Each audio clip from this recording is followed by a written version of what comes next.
একটা গাই আর একটা বাছুরের মধ্যে কেমন সম্পর্ক থাকে জানেন? একটা গাই তার বাছুরকে ডাকে, আর সেই তার বাছুর হাজার হাজার গায়ের মধ্যেও সে তার মাকে ঠিক চিনতে পারে আর নিজের মায়ের কাছে এসে জড়িয়ে পড়ে। আর কিছুটা ঠিক এই রকমই সম্পর্ক হলো আপনার কর্ম ও কর্মফলের মধ্যে। আপনি যেমন কর্ম করবেন আর আপনার কর্মফলকে ঠিক ডাক দেবে, আর আপনার কর্মফল কোথাও না কোথাও থেকে আপনাকে ঠিক খুঁজে আপনার কাছে এসে জড়িয়ে পড়বে।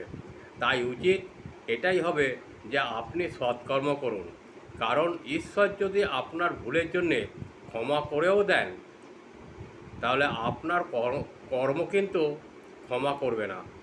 তাই যদি আপনি দুষ্কর্ম করতে চলেছেন, তাহলে আপনি প্রস্তুত থাকুন।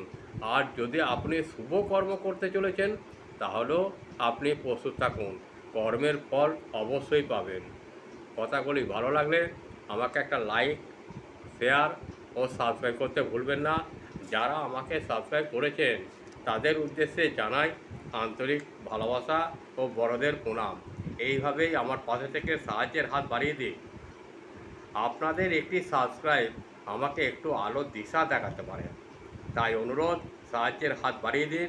শেষে বলি, মা তারা, ঠাকুর রামকৃষ্ণ, মা সারদা, বাবা বামদেব সকলকে ভালো রাখুন, সুস্থ রাখুন ও সকলের মঙ্গল করুন।